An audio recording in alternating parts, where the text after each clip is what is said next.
এখানে একা একা দাঁড়িয়ে কি করছো? তো কি করবো, তুমি তো আজকে বাজারে যাও, আমি কি দিয়ে ভাত খাবো? আচ্ছা বাজারে যাচ্ছি এখন আজ। না, তোমাকে আজকে বাজারে যেতে হবে না, আজকে আমি রসুন ভর্তা করে ভাত খেতে যাচ্ছি। তুমি কি খাবে? হ্যাঁ হ্যাঁ, কেন খাবো না। তো বন্ধুরা, তোমরা তাহলে ভিডিওটা দেখতে থাকো। আজকে আমি রসুন ভর্তা বানাবো। তোমাদের দাদাভাই কিন্তু বাজারে গেল না। শুধু শুধু ভাত খেতে ভালো লাগে বলো, একটু রসুন ভর্তা বানিয়ে নেবো ঝাল ঝাল করে, আর গরম গরম ভাতে সকালবেলা খাবো। তোমরা ভিডিওটা দেখতে থাকো। যদি ভিডিও ভালো লাগে অবশ্যই কিন্তু লাস্ট পর্যন্ত দেখো। তোমরা ভিডিওটা দেখতে একদমই মিস করো না। আজকে ভর্তাটা বানানোর জন্য কড়াই বসিয়ে কড়াই গরম করে নিয়েছি। কড়াইয়ের মধ্যে শুকনো লঙ্কা দিয়ে দিলাম। শুকনো লঙ্কাগুলিকে ভেজে নেব। সামান্য একটু সর্ষের তেল দিয়ে কিন্তু লঙ্কাগুলিকে ভাজবো। ওগুলিকে কিন্তু খুব সুন্দরভাবে ভেজে নিয়েছি, আর হালকা আঁচেই ভেজে নিয়েছি। এবারে উঠিয়ে নিচ্ছি। কড়াইয়ের মধ্যে তেল রয়েছে, তেলের মধ্যে ছাড়িয়ে রাখা রসুন দিয়ে দেব। রসুনগুলি কিন্তু হালকা আঁচে খুব সুন্দরভাবে ভেজে নিতে হবে, যাতে করে সিদ্ধও হয়ে যায়। রসুনগুলি কিন্তু কন্টিনিউ নাড়াচাড়া করতে হবে, আর গ্যাসের ফ্লেমটা কিন্তু কমে রাখতে হবে। রসুনগুলিকেও কিন্তু খুব সুন্দরভাবে ভেজে নিয়েছি। এই যে দেখো, রসুন খুব ভালোভাবে সিদ্ধ হয়ে গেছে। তো চলো এবারে রসুনগুলিকে উঠিয়ে নেব।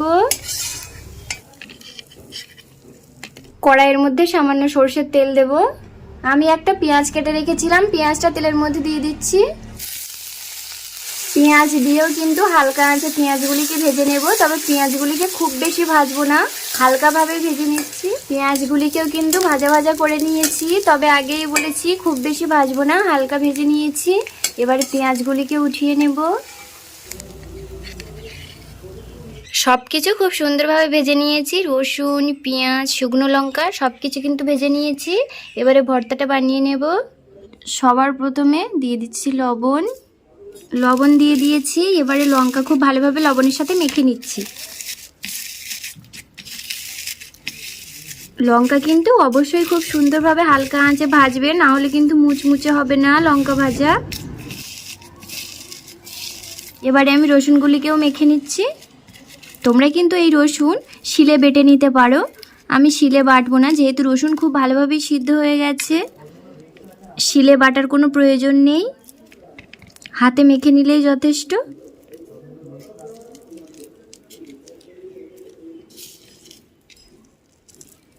রসুনও কিন্তু ভালোভাবে মেখে নিয়েছি, তবে পুরোপুরি গলিয়ে মাখিনি, একটু গোটা গোটা রয়েছে। দিয়ে দেব সর্ষের তেল।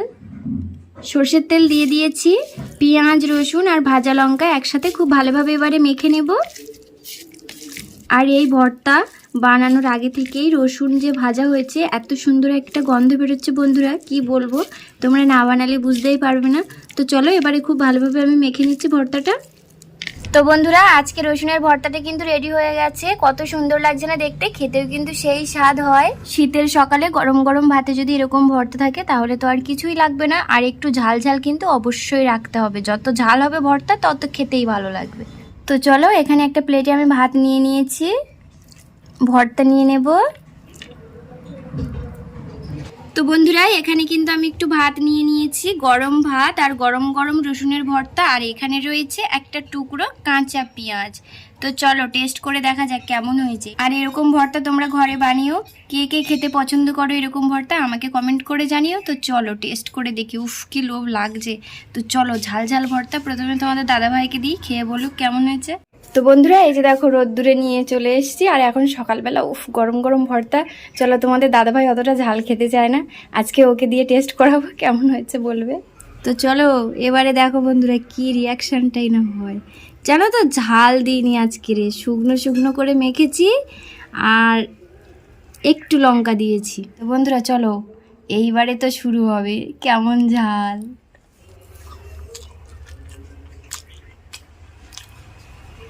ও কি ঝাল। কান জ্বালা করছে না বন্ধুরা? ভিডিওটা যদি ভালো লাগে লাইক করতে একদমই ভুলবে না। ভিডিও এখানে শেষ করছি। তোমরা সবাই ভালো থেকো, সুস্থ থেকো, টাটা।